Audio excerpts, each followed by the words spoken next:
ஐயா, அவர் போனதுக்கு அப்புறம் என் குடும்பத்துல ரொம்ப கஷ்டமா இருக்கு ஐயா. உங்க கடனை கண்டிப்பா நான் வேலை செஞ்சு அடிச்சிடுறேன் ஐயா. நீ மட்டும் வேலை செஞ்சா என்னமா கிடைக்கும்? உன் பையனை அனுப்பிச்சு விடு, வேலைக்கு நான் கூட்டு போறேன். ஐயா, கடன் வாங்கி நான் படிக்க வைக்கிறது அவனாவது நல்லா இருக்கணும் தானே ஐயா. அவன் படிக்கட்டும் ஐயா. வீட்டை கொடுத்தாலும் உங்களுக்கு கடனை அடிச்சிடுறேன் ஐயா. அந்த பையனுக்கு எதுக்குமா படிக்கலாம்? ஐயா ஐயா, அப்படிலாம் சொல்லிடாதீங்க ஐயா. என் பையன் தான் ஐயா எனக்கு உயிர். அவனை நான் எப்படியாவது படிக்க வச்சு பெரியாளா இருக்கணும் ஐயா. உனக்கு இதாம்மா லாஸ்ட் டைம், அடுத்த மாசம் வரக்குள்ள காசு எடுத்து வைக்கணும்.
என்ன மரா மூஞ்சி தொங்க போட்டுட்டே இருக்க, என் கூட சுத்தவும் மாட்டேன். என்னதான் பிரச்சனை உனக்கு?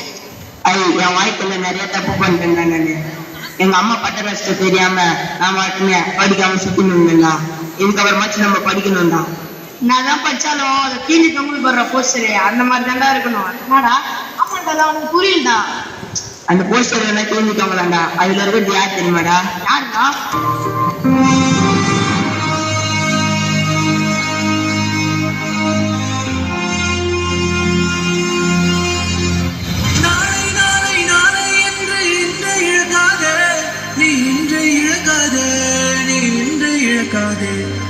இன்றை விதைத்தால் நாளை முளைக்கும், அதை நீ மறக்காதே.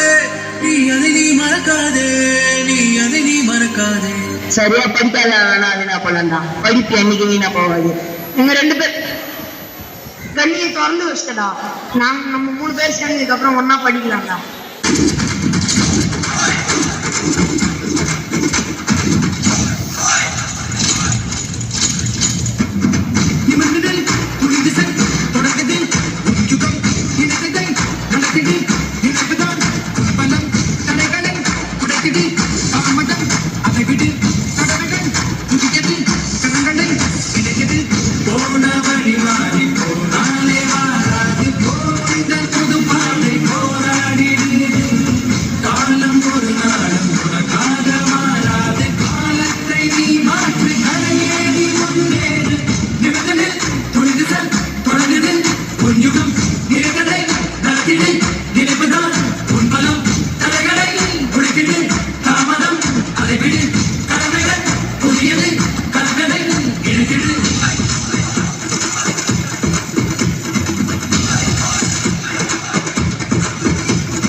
பள்ளியில் முதல் மதிப்பெண் பெற்ற மாணவனுக்கு பரிசளிப்பது வழக்கம்.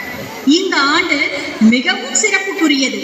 ஏனென்றால் இவன் எப்போதும் படித்து பரிசு பெற்ற மாணவன் அல்ல, படிக்கவே விருப்பம் இல்லாமல் இருந்த மாணவன், படிப்பு எதற்கு என்று யோசித்த மாணவன்.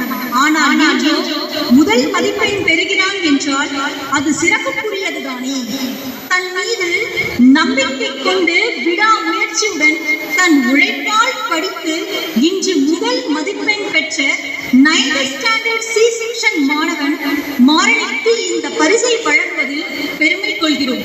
I would like to invite Maran, please come on the stage to receive the award. நம்ம ஜெயிச்சிட்டோம் மாறா, ஜெயிச்சிட்டோம். சாதிச்சிட்டு கையிலே